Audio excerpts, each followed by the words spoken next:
I'm Mark. And I'm Josh. And this is Alter Ego Comics TV.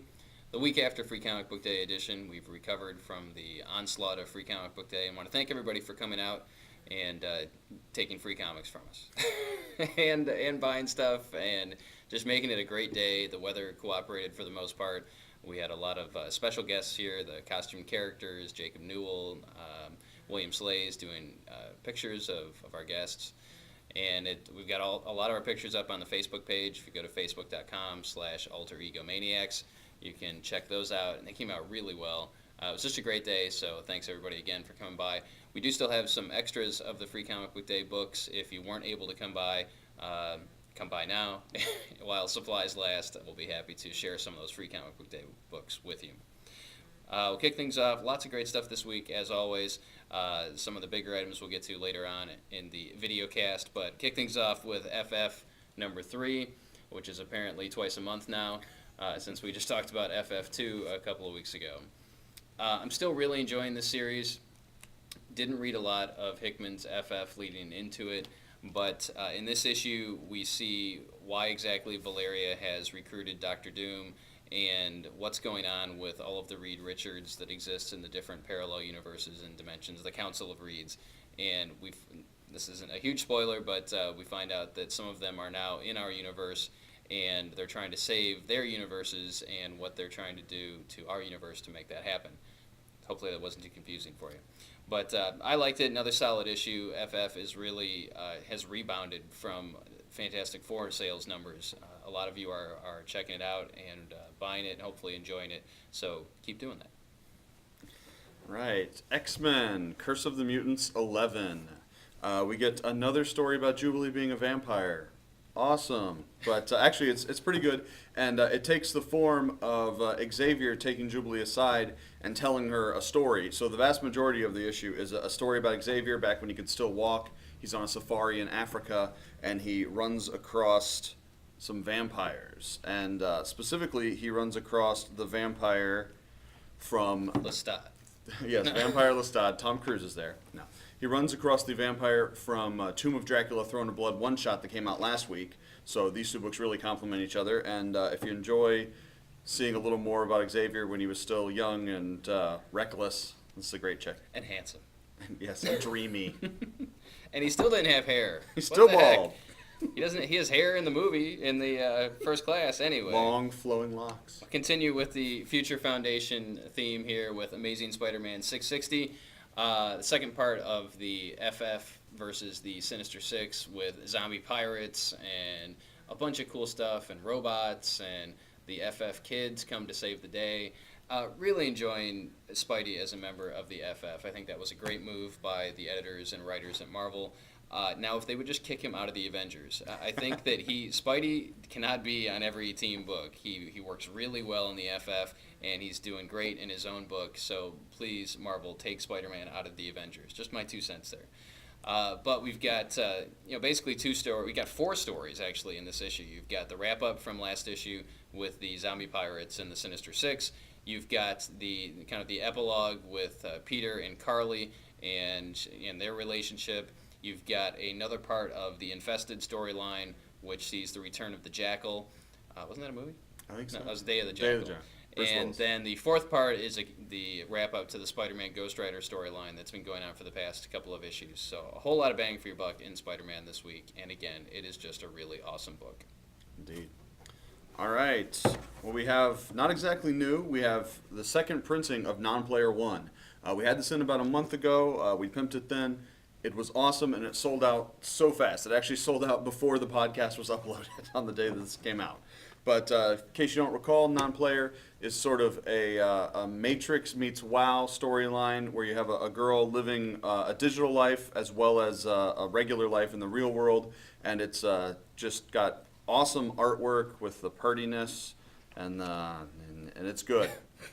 This sold out everywhere. I mean, this was a pre-sellout because some of the advanced pages were leaked, or they were not leaked, but they were shared on the internet in an article, and everyone went crazy for it, and it was gone across the country in most parts by halfway through the day on the Wednesday that it came out. So now's your chance to check out Nonplayer again with the second printing of number 1. Speaking of number ones, Dynamite brings us Total Recall number one. This is actually a continuation of the movie storyline, so not an adaptation, not a prequel, but if you enjoyed Total Recall, this takes off and runs with the storyline from that. And Dynamite's had a lot of success lately with their movie franchises, with Green Arrow, Green Hornet, The Phantom, Vampirella. Well, Vampirella's not a movie franchise, but Dynamite's really been doing some knock-up? Drag down? I can't talk today. It's just horrible. Anyway, Dynamite's been doing great stuff, and they're bringing you the sequel to Total Recall in comic form. All right, continuing number ones, we got Batman Arkham City.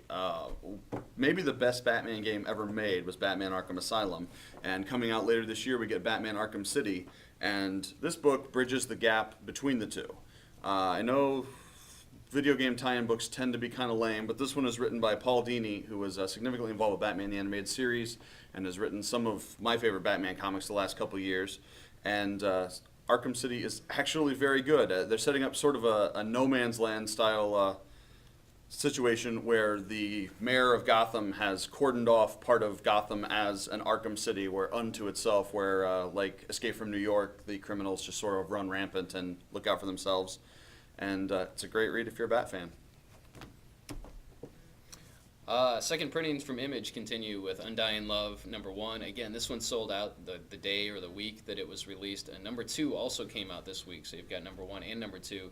And I really enjoyed this book. It's about a vampire and her boyfriend / bodyguard and their quest to rid her of her vampire illness. And it's got some globetrotting adventure. The artwork is excellent. There's what appears to be a 10-year-old boy smoking cigarettes, and he's kind of like an Asian mystic. So I mean, he was one of the really cool parts of the book. But I'm really excited about this series.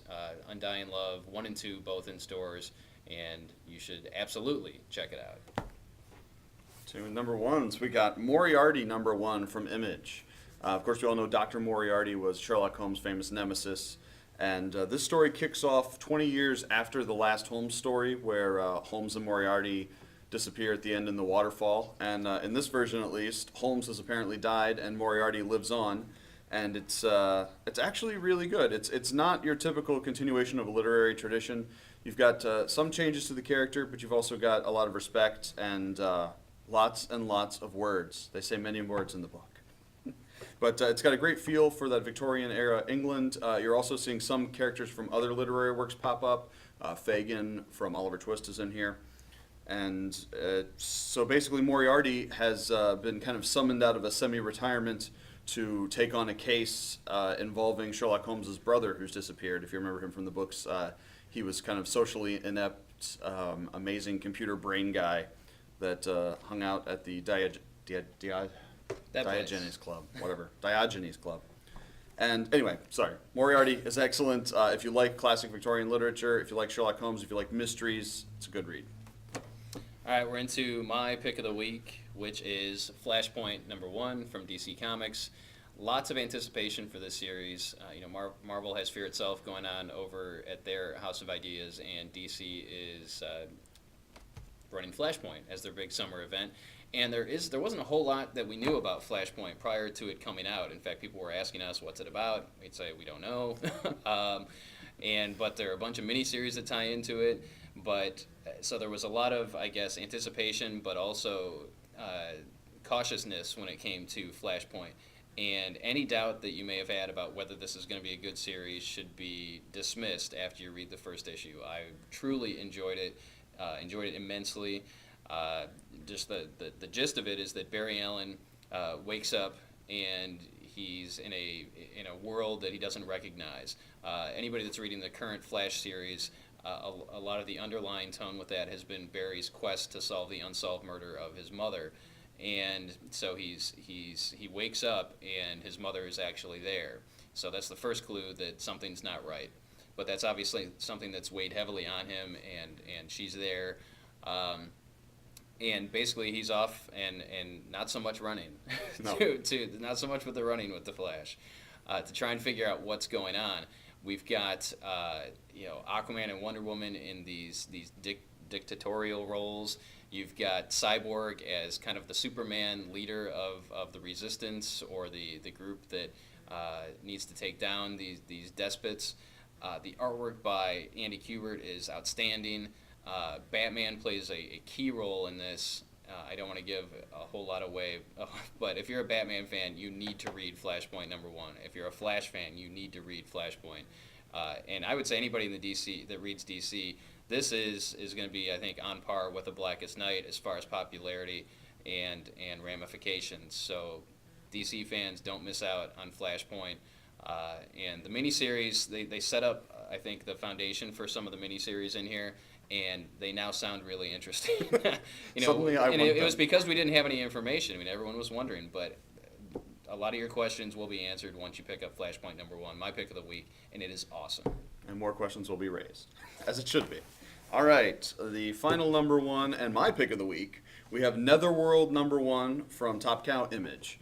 There's been kind of a rash lately of noir detective books going on. This is actually the best one I've read in a really long time, and one of the reasons it's good is because you have a universe around them. You have supporting characters that are interesting, that make me want to read more and find out. You essentially have our friend Ray Parker, not the Ghostbusters guy, I think, maybe. His father. Yes. Who is a skip tracer, a bounty hunter. He tracks down and finds people, and he gets up to some considerable awesomeness. And he's trying to be hired by 2 different groups of people to go after the same girl, and he's dealing with the crisis of what he should do or how he should do it, and it's really good. I can't... It's supernatural noir. There's a supernatural element to it that we're not aware of at this time. It looks great. It reads great. If you're looking for something different, something new and fun and exciting, Netherworld is a good place to start. And we'll stick with Top Cow for my final item of the week, Witchblade Redemption Volume 2. As I've said before, I'm a huge Witchblade fan, but I didn't become a Witchblade fan until Ron Mars started writing the character. And he has been on it for a very long time, along with artist Stefan, I'm going to butcher his name, I don't know. I'm sorry, Stefan. And all of my friends out there.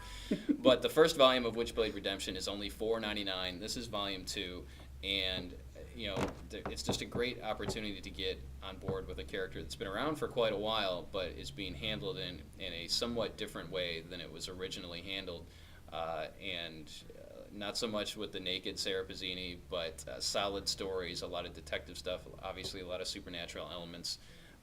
Excellent stuff from Ron Mars and the artist. There's also a very cool 2-issue story that focuses on her partner Gleason, and that's drawn by Michael Gaydos, so it's kind of a different speed. So, Witchblade Redemption Volume 2. I think we have every volume of Witchblade in the store, so it's never too late to get on board with Witchblade. So lots of cool stuff. This is just touching on some of the items that came in this week. Lots of new #1s, obviously. Lots of love for Image Comics. Most of you are aware that there's a lot of cool stuff coming out of Image. Not all of you are buying it or buying into it, but we would encourage those of you that are more into the capes and tights to take a chance and check out some of these new #1 issues, whether it's from Image or IDW or Boom or Dynamite, because there is more to comics than Marvel and DC. Although we love Marvel and DC, there is definitely a lot more out there, and a lot of it is really, really cool. So come on in this week. We've got tons of stuff to keep you occupied. The sun is shining, so buy it today anyway.